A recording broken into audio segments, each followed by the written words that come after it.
Hey y'all, I'm Danny, and this is Heard.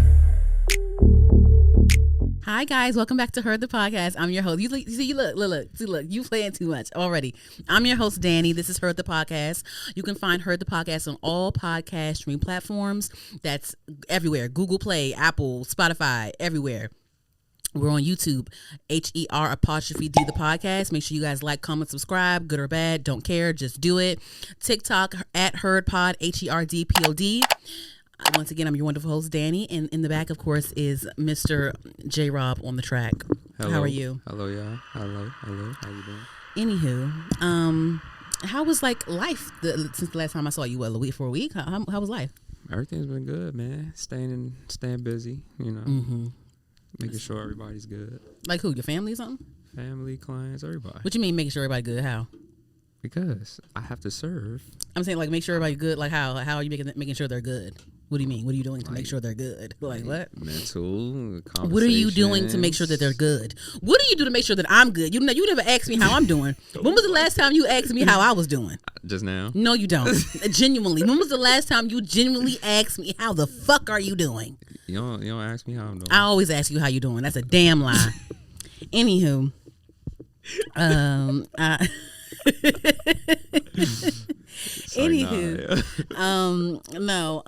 I finally went to go see Brandy and Monica in DC. How was it?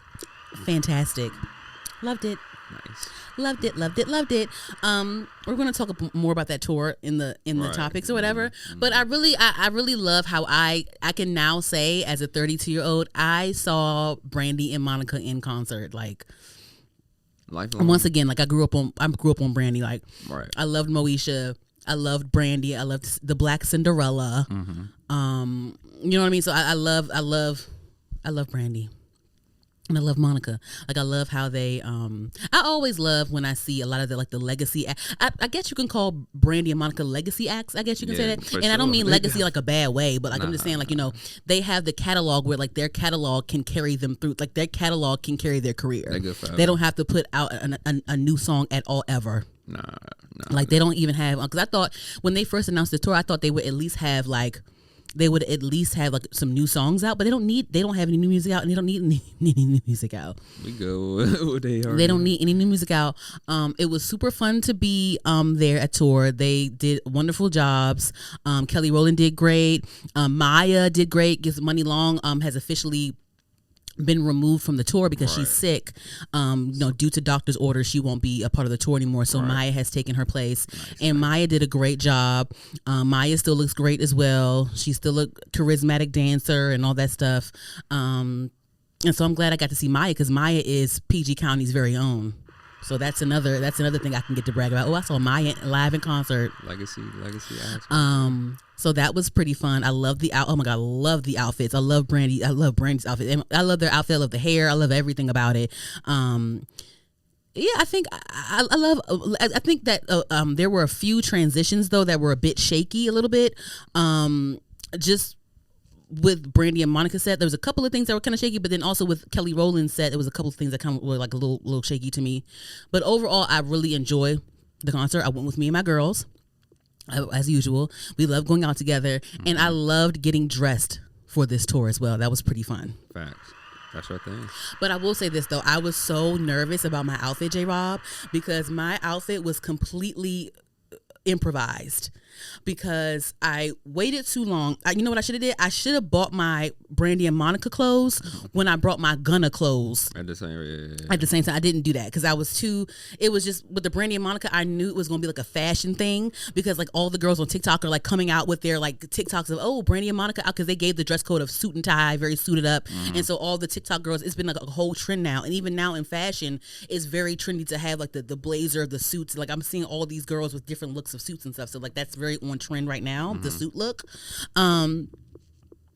So like I knew like, oh my God, I can't look a mess, but I was so nervous I was gonna look a mess because after I went to Gunna, like that's when I was like, okay, let me just go find out let me just sit and really focus on what I need to wear for Brandy and Monica. I tried to go online to my favorite little websites, and it wasn't, my clothes were not gonna come in time. so I couldn't order from my favorite websites. Even with expedited shipping, it was not going to come in time. It was going to come after. Right. So I fucked up with that. So what I ended up doing is I found some things on a couple of pieces on Amazon. Like I found like a white button down shirt. I found a brown tie. I found a leather brown beret, which is everything. It ate real bad.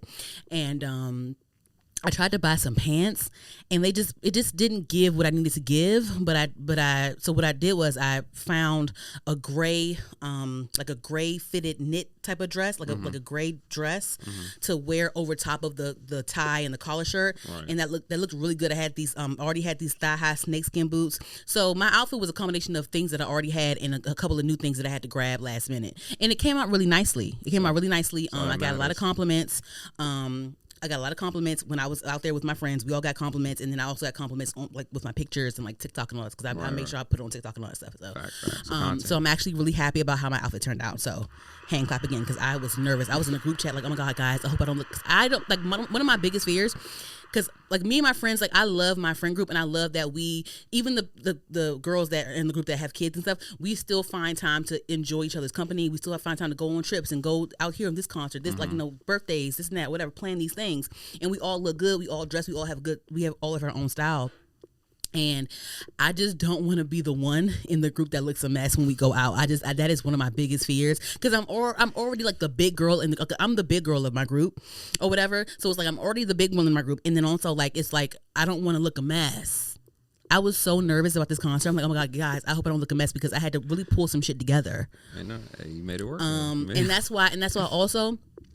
This is another thing, when you go shopping for stuff, like if it's a concert or a trip or whatever, I always buy what I want, and I also buy backups just in case what I order doesn't work out. Yeah.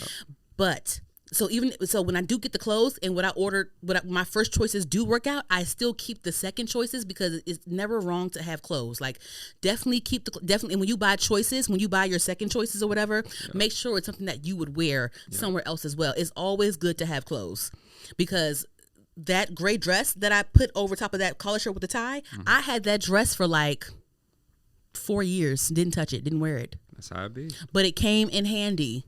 When it needed it, yes. Exactly. So when you online shop, guys, of course, shop for the occasion, but then also get backups and make sure those backups is something that you could wear any other time. It comes in handy. Like when we went to Mexico, like either last year, I think we went to Mexico. A lot of the stuff that I got, like I bought some new things from Mexico, but a lot of the things that I wore, and when we actually came to Mexico, were things that I already had. Right, like 3 years ago. Like 3 years ago that I already had. I already bought it, didn't wear it yet, but it came in handy for this Mexico trip. Exactly. That's how you do it, though. That's how you're supposed to do it. And when I posted those Mexico pictures, people loved it. Yeah. So I might know you bought it 3 years ago. Right, you feel me? So I just think that just shop smart, and that's all. Like, but yeah, I think it's very important. I think it's very, very, very important, because I feel like with women in general, I think that we feel bad. We get like buyer's remorse, or like we just feel bad when we have a bunch of shit. I don't think that that's always a bad thing. I just don't. I think that sometimes it's good to have some backups. It's good to have things in your closet, because you never know how things are going to turn out. You never know what the circumstance is going to be when it comes up. You just never know. So you always should have options. And I just think that it's always cool to have clothes. That's what I think. For sure. That's what I think. That's a fact. So, yes. And so I'm really happy about that.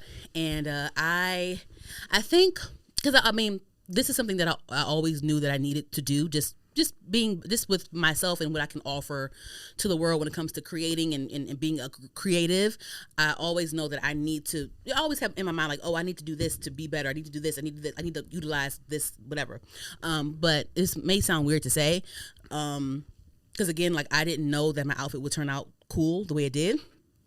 A lot of people liked my outfit, like on TikTok and things like that, because my personal page, it's not as popping as like the podcast page. Like both pages have a small following, but like my personal TikTok page is not as popping as like my podcast TikTok page. But like some of the things that I posted, like I got higher views than what I usually would with that Boy Is Mine outfit that I had, and I'm just like, I need to take this content thing seriously as well as like aside from my podcast. Like I already know what I need to do with this podcast, but this me as a person, as a creative me, I need to step it up a notch. So I definitely think within the new year I'm going to buy a camera, like an actual camera to take pictures, like a little that I can put in my pocketbook, but an actual digital camera that I can take with me when I go out with my friends. And then also I need to get some, invest in different lighting, whether it's like a lighting for my phone, I'm out, or lighting for like, when I'm recording things in my house, or like lighting that I need, because I want to start doing makeup videos and all that stuff too. Because I think I was telling my friends, like, because we're like, I have one friend, one really good friend of mine. She can really do hair. Like she can do her own hair. She can make her own wig. She can do all these things, and she loves fashion too. So like when we go out to places, she's very excited on what she should wear. She makes her own little she puts her own little mood board together and figures it out. Like she cuts pieces and puts it together and says, oh, I'm gonna wear this, that. Like she takes it seriously. She loves that. She loves that. And like I find myself like, we need to, like I told you, we need to capitalize off of like what we do, because we do it because it makes us feel good and we can do it, but let's step it up a notch. Let's like let's capitalize off of what we can offer. So like even when she posts things on her story or whatever, I'm like, put it on TikTok. Put it on TikTok. Put it on TikTok. Put it on TikTok. Like and that's what I'm doing now. I'm starting to put shit on TikTok now. So I think and I feel like me as a plus size girl, I can be that community always needs people, and so. I really do like the feedback that I've gotten from my boys' mind outfit from the tour. Keep it going. So I'm really happy about that. So I'm definitely going to invest in like a vanity for my room, and like I said, a camera, lighting, all those things. In the new year I'm going to do that. And I say in the new year not to be like a lazy bitch, but like in the new year where it's like, we get bonuses and shit. And the new year comes, we get, from the job. You guys work 9 to 5. You get bonuses after Christmas and shit. So I'm gonna get my bonuses and shit. I'm gonna put, I'm gonna get that. I gotta get a new laptop as well. So it's things I need to buy. So, and I actually, J-Rob, my friend, her birthday is New Year's Eve. So we're going out this year for her birthday, whatever. We got a whole thing set up for that. But then next year, she wants us to go to Dubai with her. Oh, y'all going to Dubai? She wants to go to Dubai for like a week, right? Nice. And I was going to do that, but now I'm rethinking it. I want to spend that money on investing in what I rather spend, instead of me buying shit for Dubai, the flights, because that's money too. Dubai is not cheap. You got the flight, being down there, all that stuff is thousands of dollars. If you if you really, if you know what you got to go, you want to buy shit, you want to travel, you want to do things, it's the hotel, room and board, all that stuff. Right. So I'm thinking I need to be a big girl. Figuratively, of course, I'm already bigger now, but I need to be a big girl in my mind up here, be an adult, and take those thousands of dollars and buy a new laptop, a camera. I need to invest in me. So I think instead of me going to Dubai next year, I think I'm going to fight my FOMO and use that money to invest in me. I think I'm going to do that. Probably going to make the money to go to it anyway. So just put the money you put into the equipment, because she made a schedule for us, like for like a payment schedule for us. That's like a thing, like so like with booking hotels and all that stuff. Right. Yeah, so it's like a whole thing. Oh, okay. Yeah. So it's gonna be throughout the year. Yeah. Oh, okay. Got you. Yeah. Okay. So instead of me having that on my mind, I'd rather just spend that money on electronics. Nah, for real. Something that can get you the money to. Yeah, Dubai will be there. Yeah, it will be there. It's gonna get better too. It'll be better. So I think I'll be fine. So and I think I heard that it might be another government furlough coming up. That's what I heard. I hope not. They've been shutting shit down for, I don't know. That sucks. But yeah, I'm really happy about that. Yes. Anywho, moving along. Guys, this is, if you guys are new here or not new here, whatever, thanks for returning if you're not new here. This is the segment, the part of the show where we discuss pop culture topics, entertainment, all those good things. And this is called Heard on the Curb. Heard on the Curb, yes. Anywho, real quick though, I just wanted to mention something. Lori Harvey and Damson Idris, right? And I wanted to bring them up because I guess right now in Miami, there's like an Art Basel. The Art Basel in Miami. Hold on. Yeah. They're making what? I just saw a picture of Michael B. Jordan and Will Smith on sets of some movie somewhere. Oh my God, what is this? Oh. Is this AI, bitch? I'm gonna scream if it's AI, bitch. Breaking news. I don't even. Is this AI or nah? Nah, that look real. Okay, let me see this man. Diego. Who posted it? Some man named Diego. I don't know if he's a DP or a production person or a special effects guy. Let me see. Hold on, let me just make sure because it better not be no false alarm, bitch. I don't got time for the bullshit. Diego. Ain't that Dora cousin? Say no, Rosafi. Donde eres, Diego Rosa? Donde eres? Oh, shit. Yeah, they're doing some shit. Michael B. Jordan and Will Smith doing some shit. See? I don't know what's going on, but let me see. On the set of I Am Legend 2 in New York. Oh, my God. Is Michael B. Jordan going to be on I Am Legend 2? Oh, my God. What? That's going to be fire. Wow. Michael B. Jordan's going to be in I Am Legend 2 with Will Smith. I hope this isn't fake. Anywho. Yes, what was I talking about? Yes. Oh, yeah. Sorry, guys. I sidetracked. Lori Harvey and Damson Idris. They were spotted in Miami, I guess during Art Basel. And I always wanted to go to Art Basel. Hopefully one year I can go to Art Basel in Miami. I would love that. But yeah, so I bring them up. They were spotted at some after party or whatever. Lori Harvey sitting on his lap, looking fine, looking sexy. Damson looking fine, chocolatey and sexy as well. Drinking, having a good time, whatever. So I bring this up. It says 11 Miami, that 11 club in Miami. Anywho, so I bring that up because I remember, I don't know if it was last year or earlier this year or at some point recently or not too long ago, it was like a press release of Lori Harvey and Damson Idris's breakup, right? So they released a statement about them being broken up, but then people low-key still saw them together after that statement was pushed. And so I'm bringing this up, and I'm going to give my theory, and I'm going to give why I care about this. So with Lori Harvey, I don't know if it was a PR move to like maybe fake the breakup, only because it just seemed like to me when it came to Lori Harvey, and I don't know if this is the malicious side of the internet or whatever, when it came to Lori Harvey, it was very male centered, like it was centered around who she was dating at the moment and all that stuff, and maybe her PR wanted to shift that narrative and detach, from, because she dated Future, she dated Future, she dated Michael B. Jordan, she messed around with Diddy at one point, and now she's with Damson Idris and all that stuff, and I think a lot of the chatter surrounded just her and who she's dating and all these things. And, of course, we know Lori Harvey as someone to say, like, you're the prize and all these things, like those affirmations that women should, keep in mind. But I think that statement, that breakup statement, I'm not sure if they really broke up and just got back together real quick, or this was a statement where her PR was like, hey, let's fake a breakup so we can shift the conversation because you got some stuff coming up and we don't need any more Damson Idris chatter. We need to focus on you, Lori Harvey. Right. Because, Lori Harvey, she made her acting debut, I believe, in Reasonable Doubt, the latest season of Reasonable Doubt, where she plays Jax's sister, her long lost sister or whatever. She did pretty good in that.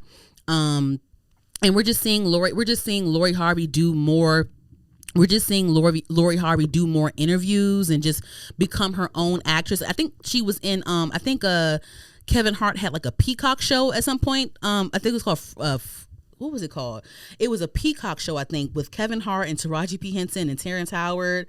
Let me see, because she was in that one as well. For real? Let me see. It was like a 70s show. What's it called? Not the Get Down. Oh my gosh. I know what you're talking about. I just don't know. It's called Fight Night. Fight Night. Yes, it was with Kevin Hart. Is that Samuel L. Jackson? He was in that joint too. Samuel L. Jackson, Kevin Hart, Don Cheadle, Terrence Howard, Taraji P. Henson, and Lori Harvey was in that as well. So I think maybe they wanted to shift the conversation and make it more about Lori Harvey because she had some stuff coming up, and it was just too much of like, you got some stuff coming up, we got to do some press. We don't need no Damson Idris questions, but let's make it about you. So I think if that was a a move that they decided to make, I think that was pretty smart. And then now that the dust settles, she made her mark in TV and movies and stuff, and she's making more of a name for herself. I guess they're fine. We can be seen again, type of thing. But I know on this show I joked about how Lori Harvey's the MVP and like, you know, she can have any nigga and she can like, you know, like treat these niggas like charcuterie, like Megan said in her song. I know I made some jokes about that, but I definitely think that I love Lori Harvey's mindset because, you know, I'm in my early 30s. I believe she's in her mid to late 20s. And I think that even now, you know, at my age and the friends that I have, I think that we still, as women, we still struggle with standing on our standards, living by our standards when it comes to men. And you know, like I said, I've developed a tough skin. I've developed a strict program when it comes to men that I deal with or not deal with. As you should.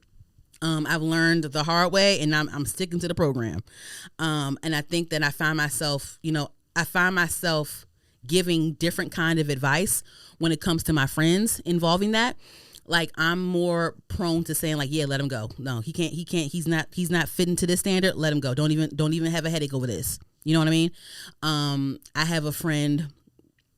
I'm speaking on two people right now. I have a friend that she's dating someone new, and you know they just started talking or whatever for a couple months now, and you know they would meet up at the gym and work out and you know get to know each other at the gym because she met him at her job, and so you know they would meet up at the gym together and you know whatever.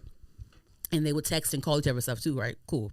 So a couple months have gone by, and so she was talking to us, saying like, you know, I want him to ask me out on a date. Like, what's taking so long for him to ask me out on a date? Like, what's going on? And so, my first thing was like, okay, well now this is when you become unavailable. You don't become too available. If he wants to meet you at the gym, you're not working out that day. You're working out on a Thursday and not a Tuesday. Like, you know what I mean? Don't become less available because when it comes to things like that. A lot of times, you know, I feel like women should be courted and not courted out of convenience. And I feel like him saying, oh, I'm going to the gym today. I feel like he's going to the gym anyway. Like, meet me there. Like, no. Like, she wants to go on dates and stuff now. So I was telling her, like, you know, don't become, you're not available no more. You can't do it no more. But she told me actually the other day, she told me that she just said, fuck it. And she told him what's up? Hey, like, yeah, like, you know, you moving too slow. Because he clearly, you know, they've had conversations where they've acknowledged their attraction towards one another. And, you know, they've had enough conversations where it's like, okay, we're interested. You're interested. I'm interested, you know, whatever. So she was like, straight up like, yeah, you moving too slow. You moving too slow. You know, she discussed how she wanted to go on dates and wanted to do other things outside of meeting up at the gym. So yesterday they went on a date. Oh, actually it was Friday they went on a date because it was snowed on Friday and schools were jobs were closed and everything was closed. So she had a free day. So like around noon, their date started around noon.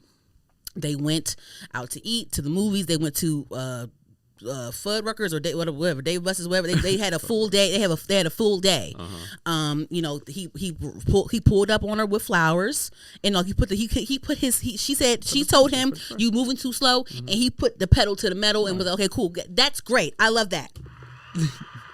I love that. I love that. She vocalized what she wanted. He did. See, that's this. Men know what to do. Men will do. If men want to do it, they will do it. So that's when okay, cool, like great, like now I get because some people will say, oh, you have to let them know. Sometimes you have to just tell them whatever. Okay, fine. She told him one time, and he got to it. Now, if it was a thing where y'all had to have multiple conversations of you telling him, hey, let's do something, and he's not giving, that's a problem. But for this, I'm proud of her, and I'm proud of him. I'm proud of him. So another hand clap. I love that. So she stood on her standards with that. Because she had a bad situation before him. She had a boyfriend before him. That was something that she had to learn from, and so she's implementing the things that she learned in this new situation. Right. So I love that for her. With my other friend, and I'm gonna tell you details after we get off. Okay. Because you know her. So my other friend, I had to put that hammer down. I had to give tough love. I feel like I was low key bullying slash begging her, leave that nigga alone, please.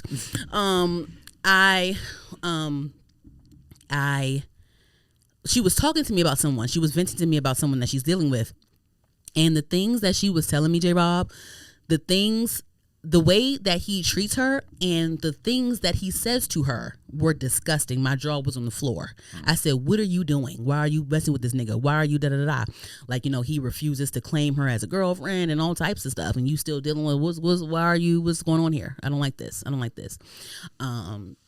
We discussed, at one point, of course, like us as women, again, we compromise our standards. And then we also try to make our mistreatment make sense, so we're going to give an excuse as to why we're still dealing with some bullshit. Right. So it was a lot of excuses, a lot of like mental gymnastics, and mental gym, Yeah.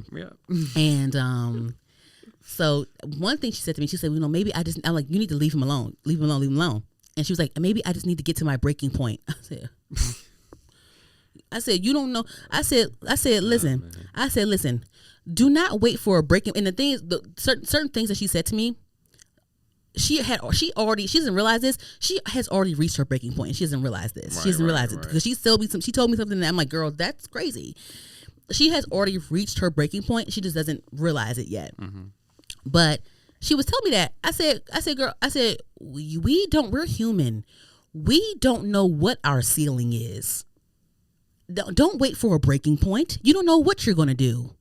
I said, I told her about, because I know about just different things in my life, I have people in my life that have seen different things with different people. Right. And I told her about how, my friend has a neighbor. And her neighbor, her husband drove her insane. Her husband drove her crazy to the point where she lost her mind and eventually died. I told her about that. I told her about how I have another friend who knows someone where I told her about how I have another friend that has a friend where her mother got HIV from her father, her husband, mm-hmm. and the mother ended up dying before the father.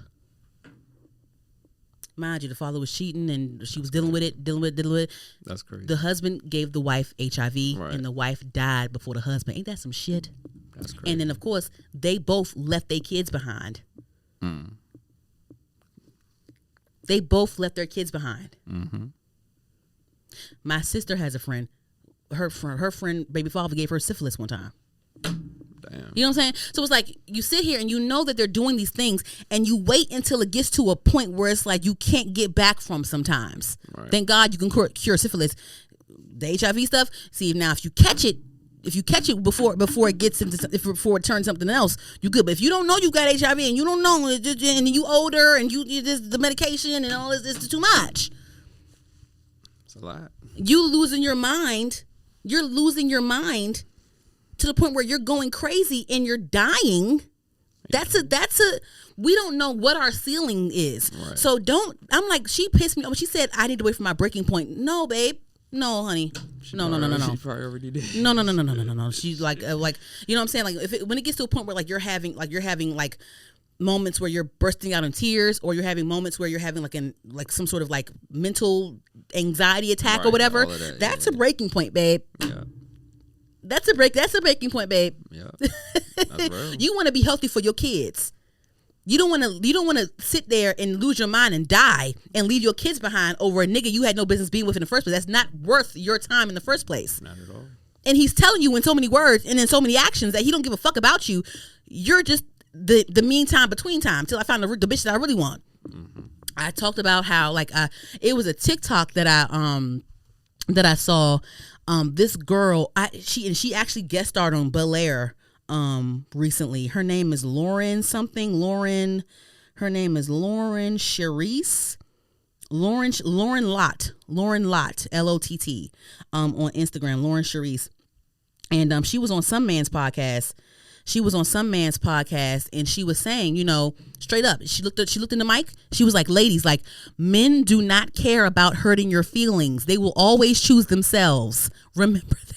I'm like, wow, that's a hard truth, but it's the fucking truth. Men do not give a fuck. I've seen it enough times for me to have a strict program and not give a fuck about. I don't care about ghosting you, nigga. I don't give a fuck about ghosting on there. I don't care about people say, oh, don't ghost. I don't give a fuck about ghosting. You better be happy that's all I did was ghost your bitch ass. boring ass nigga, boring ass, broke ass nigga. You would be happy all I did was ghost your dumb bum ass. Hey, you spoke that from the heart. Yeah. But you know, I just think that women should put themselves first. Like, and if you got kids, put your kids first. Don't you want your kids to have a healthy mama? Because it's already a lot to raise a motherfucker. Yes. Please leave these niggas alone. If they don't want you and they act like they don't want you to go act accordingly. That's it. But I want to bring it back to, you know, that's why I love people or representation like Lori Harvey. Mm-hmm. Like, you can tell, you know, she's a beautiful woman. And she I don't know Lori Harvey, but I'm just going off what I assume from what I see. You can tell that she's a beautiful woman, and from the things that she has said, you know, you're the prize. She exemplifies that, and she moves in that way. So if her PR or she decides to, hey, like, I'm single right now. Let's focus on Reasonable Doubt and these things I'm booking, these shows I'm booking. I'm single right now, so when I go to these interviews, when I go to Just for Hudson, when I go to somewhere else, they're not asking me about Damson. They're asking me about me and what I like and what I'm looking for in this role and how did I prepare for this role and all these things. It's not going to be the headline. Oh, Lori says this about Damson. It's not going to be none of that. Mm-hmm.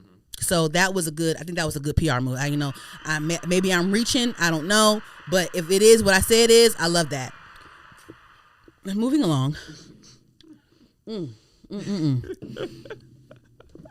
What? Because, like, no, I'm not, like, listen, I be seeing people say, don't ghost, because don't go. I don't care about you. Better be lucky all I did was ghost you. Lucky she ain't get the fire. You lucky all I did was ghost you. Especially if you're a stranger that I don't know. I don't care, nigga. I'm gonna stop replying. You gonna get the hint and move on. Yeah. I'm one of 4 bitches that you texted anyway. Who cares? Give a fuck about ghosting a nigga. I'm a go good Casper. Boo. Boo. The fuck? Shit. Danny, there you go. Ghostface Danny. Call me Scream. The fuck? Where's Sidney Prescott at? The fuck? It's like, no. Shit. Ghostface Danny. That's it. New name. Anywho, child, I don't give a fuck about ghosting a nigga. Shit.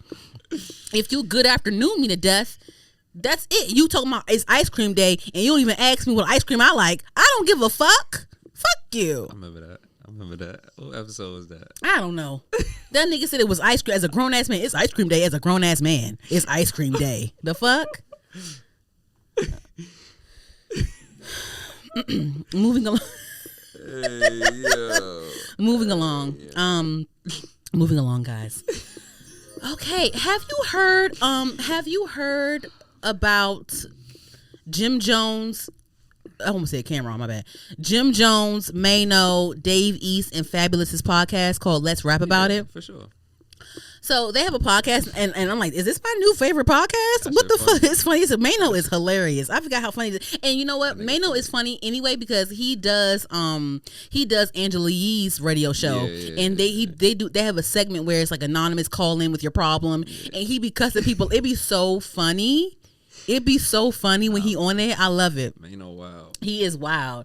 So anyway, so he came up because there's like a back and forth. Akademiks, DJ Akademiks. Oh yeah. I guess Akademiks called them teen-year citizens. Something like that, yeah. He was talking about the way, you know, Fabulous and Jim Jones and all them, how they dress, and they too old to be dressing like what they are, and they think they're YNs and all this other stuff. So I'm gonna play a clip of what Akademiks said about them, so we can get some context.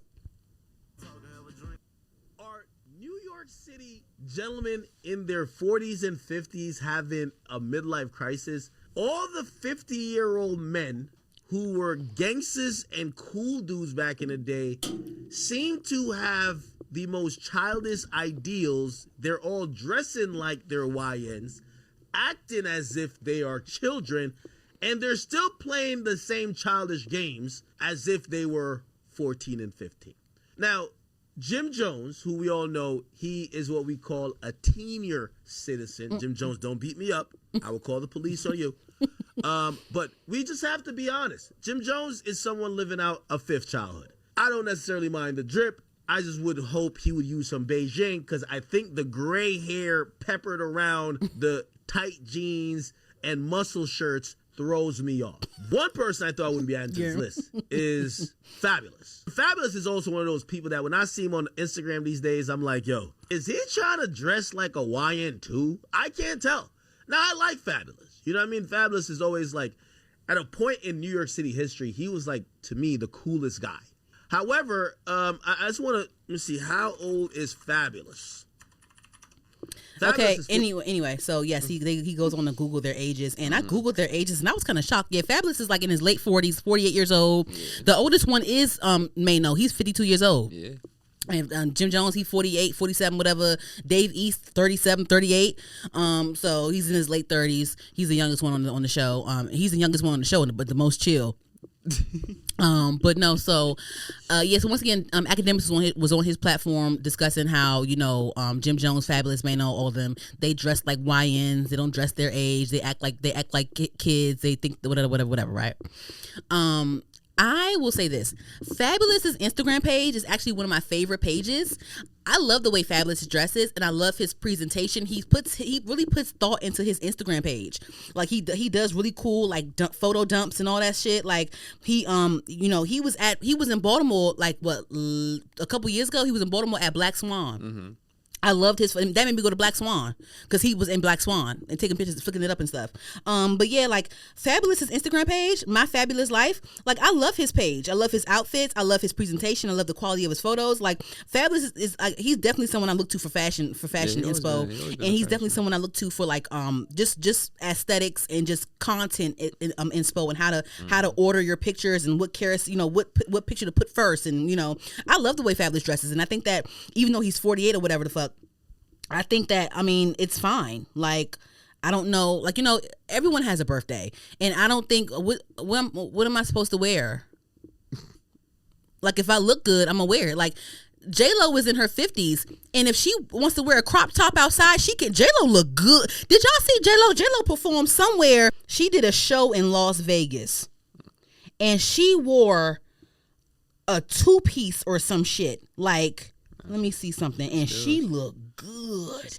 You can say whatever you want to say about J-Lo, whatever the fuck you singing, whatever you want to say. But she looked good. She had this 2-piece sparkly number in Vegas.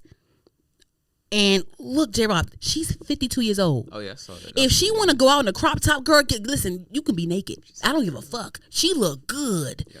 J-Lo looks good at 52. Hey. Oh, my God.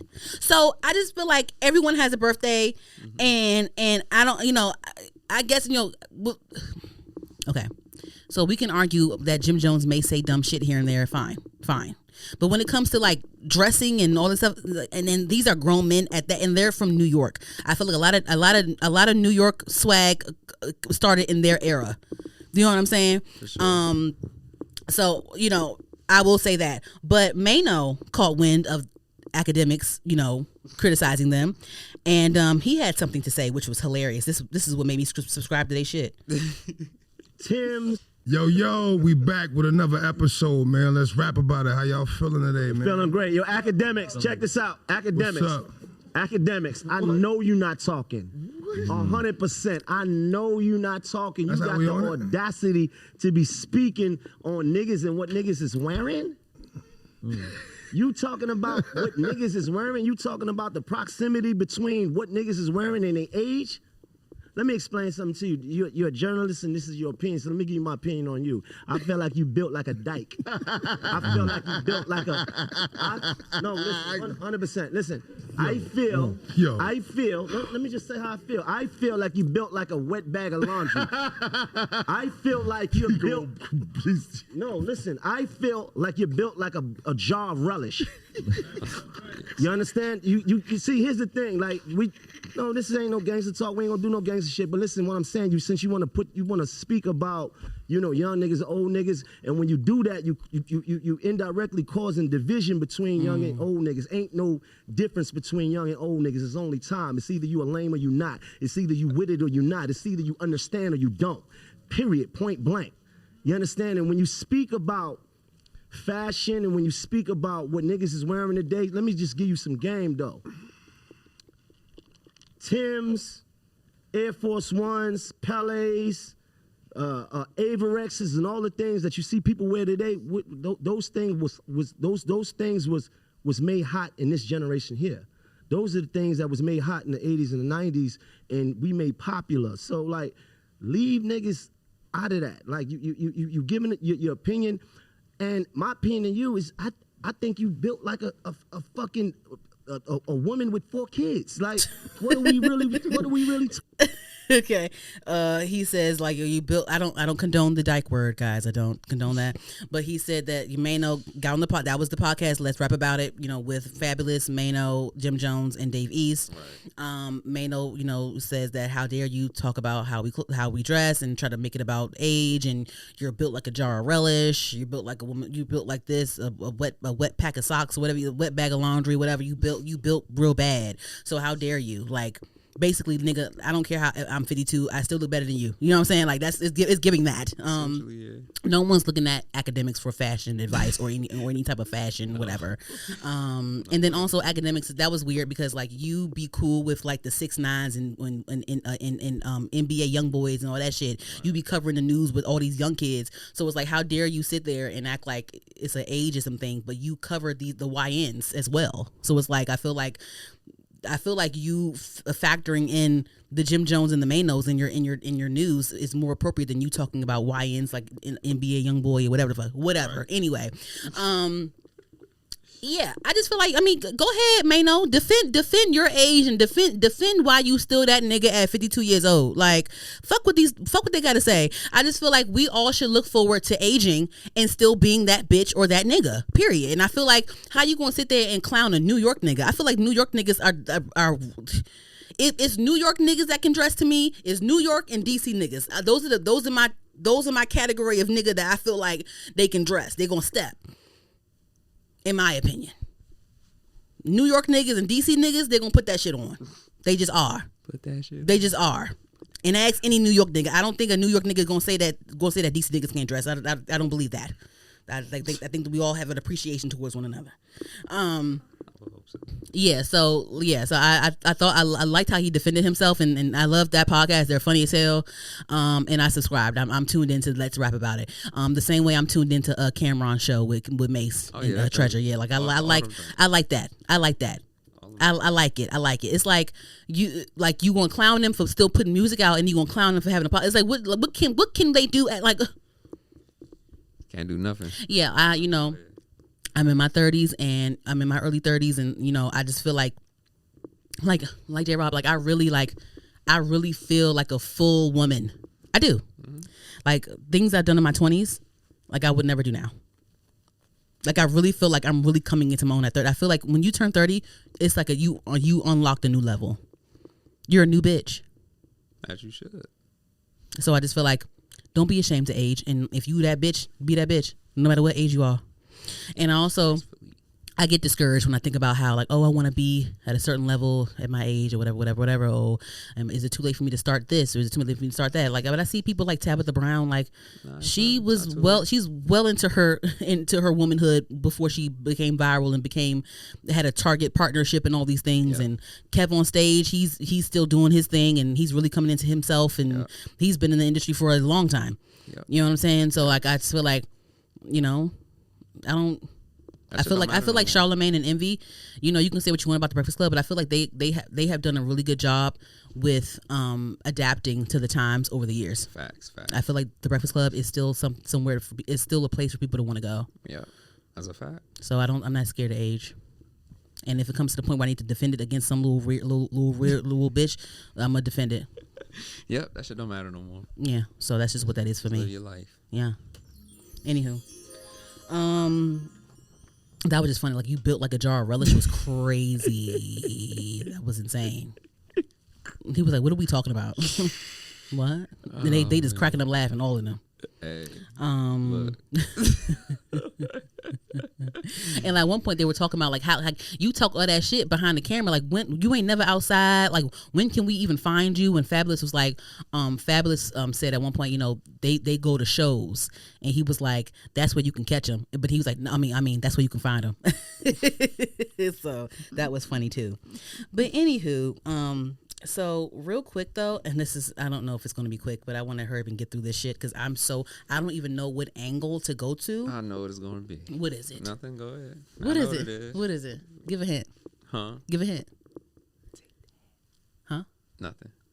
Say again? I didn't hear you. Nothing. I cut it out. Take that.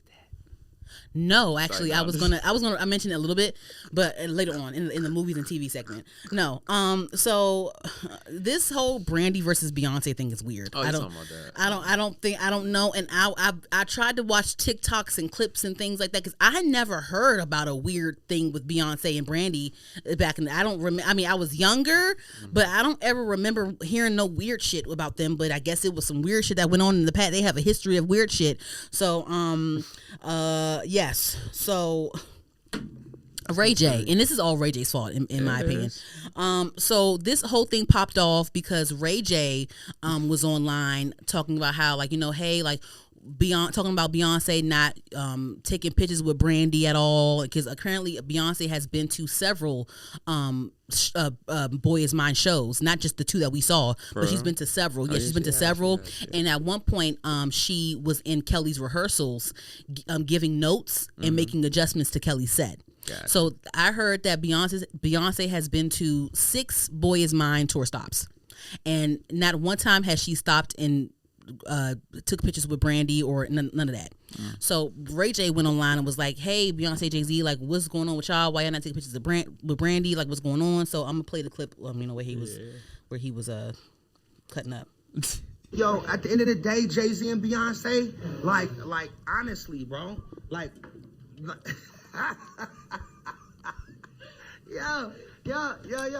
yo, everybody you moving and they hit because I'm about to talk some shit about Jay-Z and Jay-Z and Beyonce. Everybody ran into the other room. They like, Ray J crashed it out. No, I'm just saying, like, niggas need to pull up, like, when they come to the show, come say what's up to Brandy too, Jay-Z and Beyonce. That's it, like, because, like, we big fans. We got our family in there, our cousins, and we know y'all there, and we love y'all, and we look up to y'all. For y'all to come to every one of Brandy and Monica's shows and never say what's up to B, and take all the pictures and all. I mean, it just, I don't like it. And I love you, Jay, and I love you, B. Please, like, you guys are the biggest 2 stars in the world. So we know you there. Just, you know, y'all walk by Brandy room, just pull up, say what's up, B, have a good show. I mean, she don't care. She never told me about this, and I am crashing out on this one. This is crazy. But as a brother and a fan of Jay-Z and Beyonce, like we want to take some pictures with y'all too, and we want to say hi, and we want to be inspired by the inspirational words that you guys are gonna give. So he basically wants Brandy to get like he wants Brandy to get the clout too. I mean, Brandy's Brandy. Don't get me right. I said clout and Brandy in the same sentence. Don't get me fucked up. Don't ever get it twisted. Brandy is Brandy. Period. But he's saying, Ray J's saying, like, you know, basically Beyonce and Jay-Z and them, they've walked past Brandy dressing rooms and all types of shit plenty of times. And, like, he's like, why can't y'all stop by and say hey and take pictures? Because a couple weeks ago they were at one of the stops where Patti LaBelle came on stage with Kelly Rowland and did the Dilemma with her. Because Dilemma is sampled from Patti LaBelle. Right. So Patti LaBelle was there. So then backstage, they flipped it up with Patti LaBelle, Monica, Solange was in there, all that stuff. So it was pictures with Beyonce, Monica, Patti LaBelle, Kelly Rowland, and Solange. All in the same picture. So that was a big thing that broke the internet.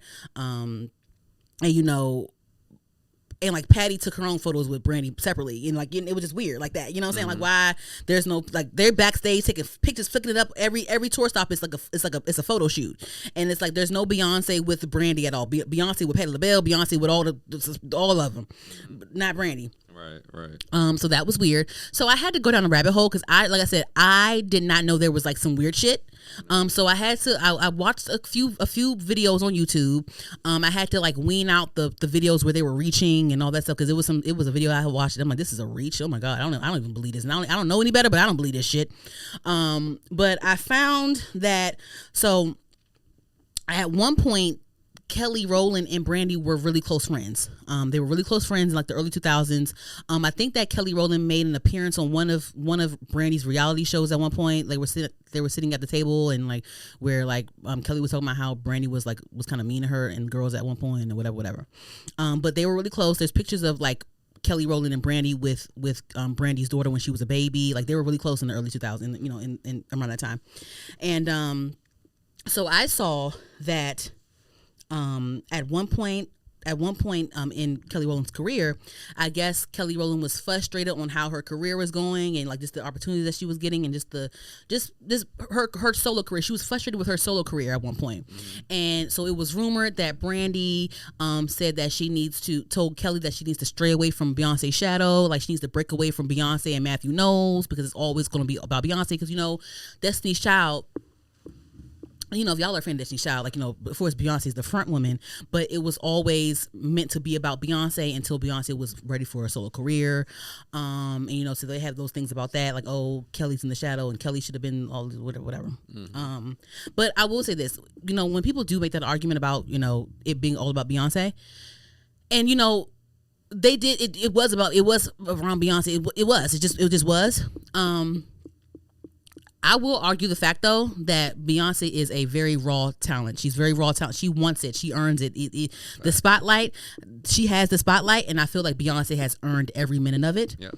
You can tell even the girls, even LaToya Luckett at one point, she was on Tank's podcast and said, when we were teenagers recording and stuff, we wanted to take breaks and go out and like fuck around or whatever. And Beyonce would be like, no, I'm going to stay in here and work and practice on some other stuff. Mm-hmm. You know what I'm saying? So like when I hear things like, yeah, like you can say, oh, her family was a part of the team and she had those privileges or whatever, or she's light skinned and all these things about her. But when it can be argued that she earns it. So there's that. But there was a rumor that they said that Brandy was trying to tell Kelly to stray away from Beyonce and Matthew. They're not worried about you, they're worried about Beyonce, all that stuff. And so that was the whole riff with that. That's allegedly or whatever. So that they're saying that Brandy and Beyonce were weird about that because I guess they said that at one point Kelly must have went back and told Beyonce that they, whatever. And of course Kelly's going to choose Beyonce every time because Beyonce and Kelly, they're like sisters. Facts. I also saw that, and I didn't know this, Brandy used to date Jay-Z back in the day. So that was a thing. And they're saying, oh, Beyonce doesn't talk to Jay-Z's exes. She just stays away or whatever. That was a weird thing too. Let me see. What else? They said at one point, like after Moesha went off air and like, her Brandy's career and, at one point when Beyonce was coming up, like in that 03-04 Crazy in Love, like it kind of dwindled down for Brandy. And they saying that Brandy probably was jealous of that. I don't know. I'm just giving off. I took notes when I watched these videos. I'm just giving off the possibilities. I don't know. I still don't know. They said, there was a possible jealousy with Brandy toward Beyonce. And that's what they said. And then so at some point the other day, Brandy's Instagram account was hacked and Brandy was seen leaving weird comments underneath Beyonce's fan pages. It came out that, Brandy had to announce that, oh, hey guys, my account was hacked. I have it back now, whatever. People joked about how that it must have been Ray J that took her phone and did it. Yeah. Yeah. I don't know, guys. I don't know. I don't know why Beyonce didn't take pictures with Brandy. I don't know. I don't know. I can't see Beyonce giving a fuck about Jay-Z dating Brandy back in the day. I don't like Jay-Z's like 10 years older than Beyonce. Like he definitely dated girl. Like he dated, I think didn't he date Maya? No, he didn't date Maya. Did he date Maya? I don't think so. Didn't he date Aaliyah? I don't know. Was that Dame Dash? Dame Dash. But didn't he mess with Aaliyah behind Dame Dash back? I don't know. Who cares? Like, nigga, he's a rapper from the 90s and late 80s. Like right. He like I don't see Beyonce carrying that that Brandy dated Jay-Z. Now on top of that, like Kelly Rowland is on Brandy's tour and you're going to the tour. So okay. Okay. So there's J-Rob, do you think it's rude for Beyonce to go to these shows and not take pictures with Brandy? Because she took pictures with Monica. But Monica made sure she got her Beyonce pictures.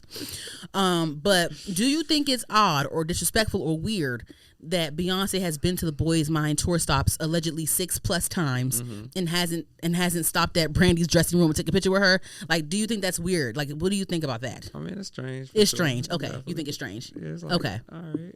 What's going on for her? Okay, you think it's strange. Okay. But okay, yeah, I think it's weird too. I just don't know because I tried to watch as many videos as I can, guys. I really don't know. I didn't know that that Brandy and Jay-Z dated back then. I didn't know that shit. They said that Jay-Z was on the set of Moesha hanging out and shit. Yeah, that's what I heard. I was watching videos and I'm like, what? They were dated? I didn't know that shit.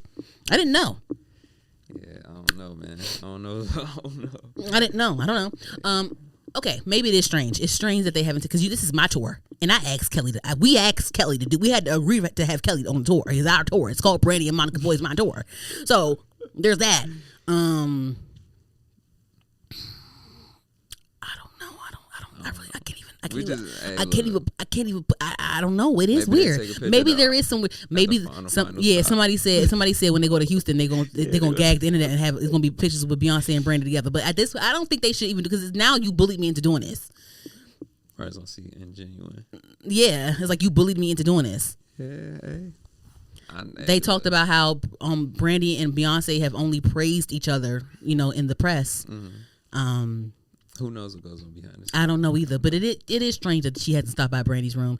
I saw someone else say, why would she want to stop by Brandy's room so Ray J can be there? Who wants to be in the picture with Ray J? Somebody said that as well, so I don't know. Maybe she wants to stay away from that neck of the woods, because that's a lot. Hey, man. Because if Ray J's there, because Ray J been at the tour stops as well, yeah. So it's like, I don't want to be in the picture with Ray J. I feel like Jay-Z would be like, no. I feel like maybe Jay-Z said no. Maybe Jay-Z was one that said no. Maybe Beyonce was like, I'm going to no. I don't know. Maybe Jay-Z said no. I don't know what's going on. Maybe he said no. I don't know. They might take a picture at the last stop. We going. I don't know. But yeah, they said that Beyonce was at Kelly Rowland's rehearsals. There's pictures of her at the rehearsals. Mm-hmm. They said that Beyonce gave Kelly Rowland some notes and made some adjustments to Kelly's set. Kelly actually just did a spread. Recently did a magazine cover story for, I think it's called La Officielle. Let me see. She did a cover story for the magazine La Officielle, I believe. I'm sorry if I'm saying it wrong. Yes, so she talked about the tour that she's on right now and new music and a possible headlining tour of her own soon. So I love that. I would love that from Kelly Rowland. So I'm glad that she, got her feet wet with this tour to warm us up for Kelly to come back out. Mm-hmm. And that's what I always thought she was going to do anyway. That's why I'm like, come on, y'all, go to the Kelly. Just go. Like, y'all thought, why is she opening for Brandy and Monica? Just go. If you're a real fan, go. But like, I feel like a real fan wouldn't say that shit. They would just go see Kelly Rowland. Yep. Just support regardless. So I'm ready for that. And I want to see a Kelly Rowland tour, a Kelly Rowland headlining tour, because I feel like with the Brandy and Monica, and by the way, Kelly Rowland is fine. That's another one that can wear a 2-piece bikini situation, because she wore a 2-piece with the bustier with the. Yeah. She looked good. Fact. Kelly Rowland looked good. Shout out to Kelly. She looked good. And with her set, it had to be chopped up into the time that it needed, and it was like, but I feel like there was a couple of transitions that needed some work, and I feel like Beyonce was helping her with that. But yeah, I want to see a headline Kelly Rowland. I want to see a full Kelly Rowland show. I want to see a full Kelly Rowland headlining show. I do want to see I want to see more interesting transitions when it comes to the songs, because I know that Kelly has her own solo songs, but then she also has like features that she's done. Mm-hmm. And I think I want her to do more transitional things with those songs, and where it doesn't seem too choppy. Like, oh, this is the song I was on with Trina. Oh, this is the song I was on with Nelly. This is the song, what I'm saying? It's too choppy. Yeah. I want it to be a thing where it flows into each other. Right. I think Yeah, and then when she does the Destiny's Child melodies, I want at some point when she does her own tour or whatever, that seems kind of, the Destiny's Child melody that Kelly Rowland does, that seems a bit choppy to me sometimes. I think I want it where it flows better. And I know that Beyonce's the lead singer and stuff, especially on like Bootylicious and stuff like that. Right. But or like So Good. But I want it to be more. I want it to flow more. Like if you need to re-record some things, like if you need to sing Beyonce's chorus, so it can so it can flow. It's not so choppy. Oh, So Good. Say my name. Like it's choppy because it's like you're just singing your verse real quick and then let's go to the next song. It's the verse. Next song, verse. Right. No, I want it to be a thing where it's like. It's an actual production and it flows one another. Like I said, if you need to do some more pre-recorded vocals where you need to maybe put your vocals over top of Beyonce or sing Beyonce's part with it or maybe do some background or do some more pre-recordings with it so it can go together.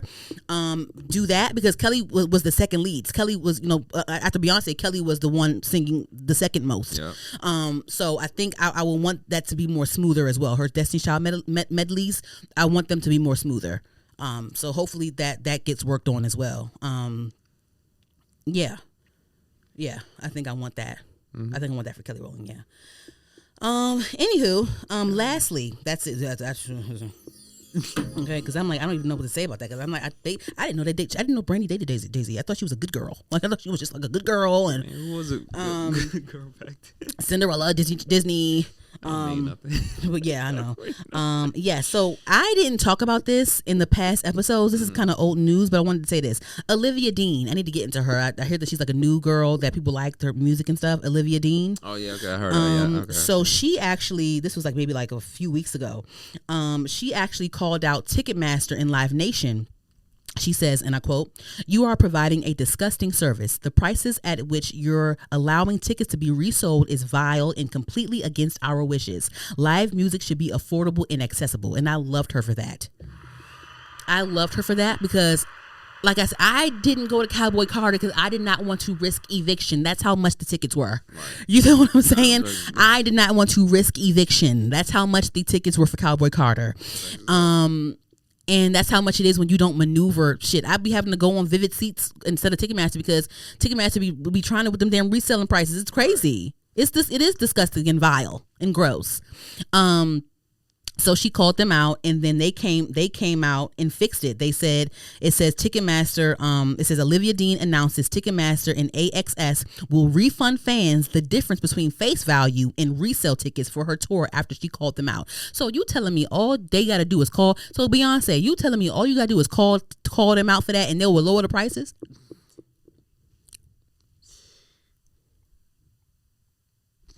She's serious. I didn't go see Kendrick. I didn't go see none of that. I didn't go see. I missed Kendrick and SZA this year, and I missed Cowboy Carter. I saw Gunna, I saw Brandy and them, and I saw Chris Brown.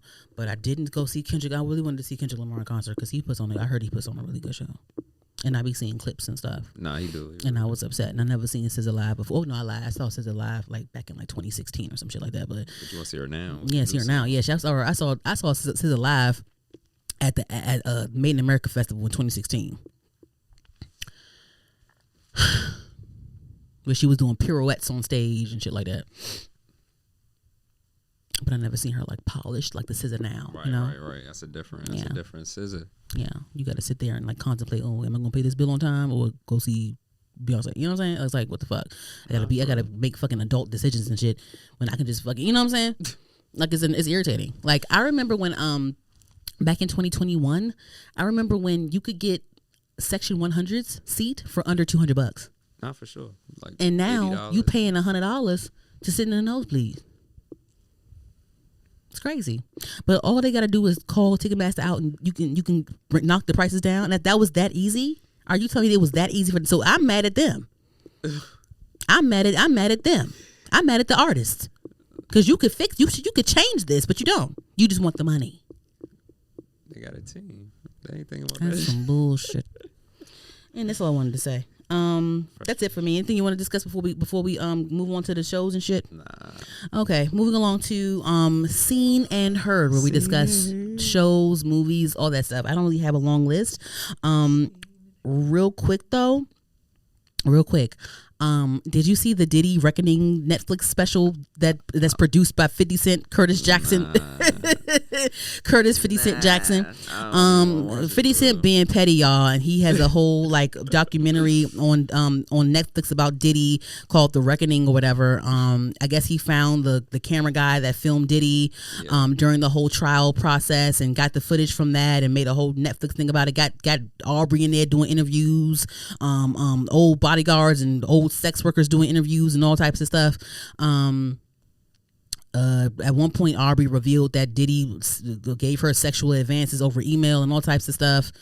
It's a lot. 50 Cent is very fucking petty. He's a very petty guy. It's fucked up, Diddy. I mean, 50 Cent. It's fucked up, man. But fucked up, man. Yeah, did you see? Because he's really petty. I guess if you cross him too much, maybe because he's so generous. I don't know. It's warranted. I don't know. If you owe him money, he gonna call you out. He gonna embarrass you one way or the other. I mean, as long as no one's getting hurt. But they did say that Diddy sent 50 Cent flowers at one of his shows. I guess it was like one of those like funeral arrangement type of flowers. It gave like threat, and like 50 Cent was like, "Bring it on, nigga. Play with me if you want to." Like, you know. So there's that. Lil Meech isn't doing really well lately. He isn't doing really well lately. I guess he pissed 50 Cent off. I think he's mad at Big Meech and Lil Meech because they got cool with Rick Ross and whatever. So I guess like they canceled. 50 Cent canceled BMF, and now like I feel like Lil Meech. He was on the rise, but Lil Meech is doing like $50 promos right now on Instagram, which is that's why Sam Rock was like his life sucks right now. And I'm not clowning him, but it's like, damn, 50 Cent really did that shit to you because like you was on the up and up, because 50 Cent he's in the middle of building his whole Tyler Perry type shit in Louisiana or whatever, and he's still working on his own shows. I think he's on a paid in full series. So I feel like if Lil Meech hadn't or if his dad hadn't fucked that up for him, he could have had some more work. Damn, 50 Cent is petty as hell, but you know what? I hope to be successful, not because I want to be a bitch, but because I want to be successful. But I wouldn't hate that I'm successful enough to fuck you up in the business if you did me dirty. Okay? Fuck fighting you and beating you up and going upside your head. I want to fuck you up in your career. Yeah, the savages are in the Listen, I don't know, maybe I hold a grudge, but I got a couple folks in my mind right now. If I ever make it big, you want to? Do I know them? Yes. I know. You ain't getting nothing from me. You ain't getting nothing. Not if not on my watch. Not from me. Not anywhere near me. Not through me. Not none of that. Not from nobody around me. Nothing. Okay. You ain't getting shit from me. So yeah, that kind of fucked up Lil Meech because Lil Meech, like, I feel like he could have did some shit. You know what I'm saying? Like because outside of BMF, he made like a little small appearance on Euphoria, a few years ago. So he was out there. I mean, shit, damn, he fucked up, I guess. Damn. Lastly, I am obsessed with Welcome to Derry on HBO Max. Welcome to Derry. It's the prequel to the It movies. Oh, okay. Yeah, so yes. So I love Welcome to Derry. I'm glued. I love that black folks are on TikTok enjoying it as well. I love when we love things together, black folks. Yes. I love Welcome to Derry. I love it. I love it. I look forward to Sundays to watch TV. But I just like, fall has some really good shows, but it's like damn, like I want more shows though, because Reasonable Doubt ended. Welcome to Derry only comes on Sunday nights. I need like a midweek show to look forward to. I remember at one point when All American was out, Mondays were cool for me. Like I watch on Monday. Like I want a midweek, like middle of the week show to look forward to. Y'all, like, come on, make it happen, make it work. Like, come on, like there's nothing for me to watch except for Sunday nights. Welcome to Derry.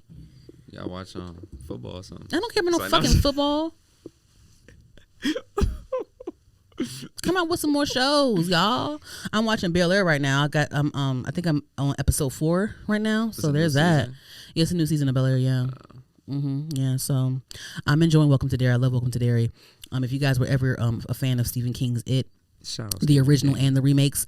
You would love Welcome to Derry. They spent some money on this show. People are comparing it to Stranger Things. They're saying that it's better than Stranger Things. I don't know because I never really got fully into Stranger Things, but I do want to get into Stranger Things at some point because the last season is out right now of Stranger Things.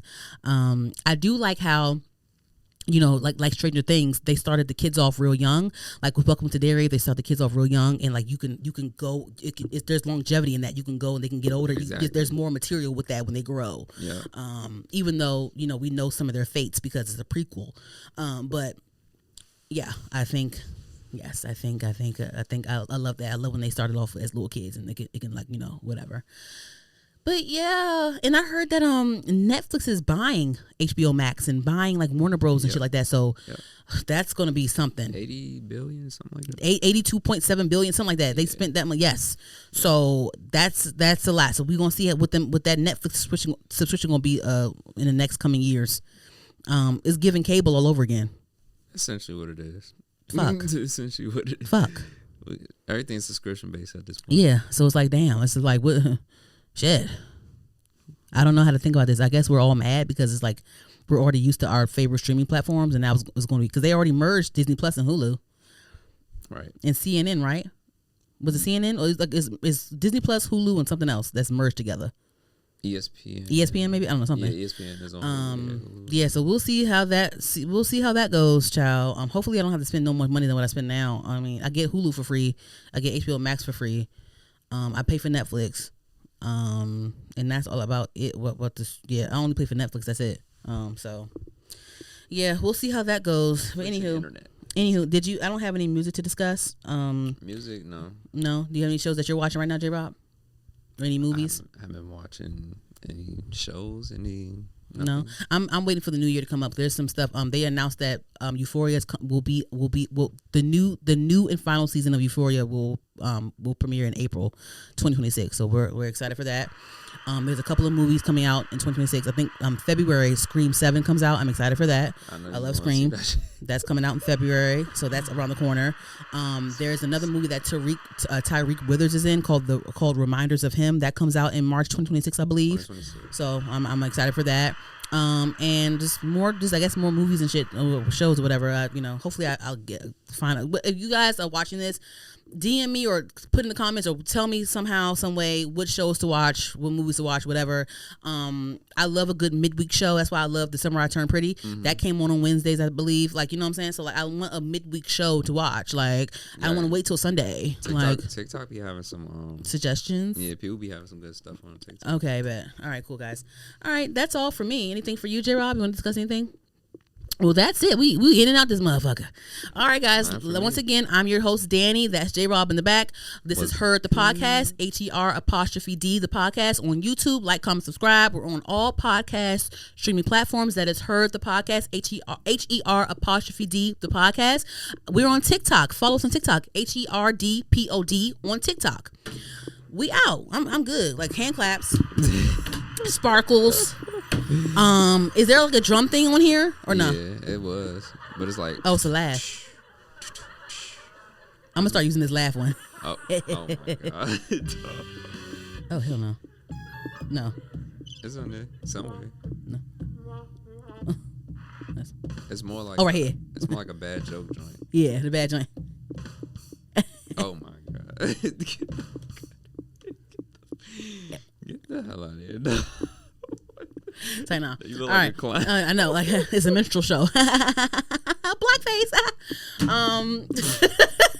I'm Pennywise.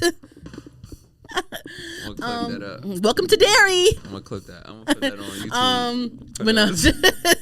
Anyway, thanks guys. We're out. J-Rob, hit the camera, please. Come on, end it.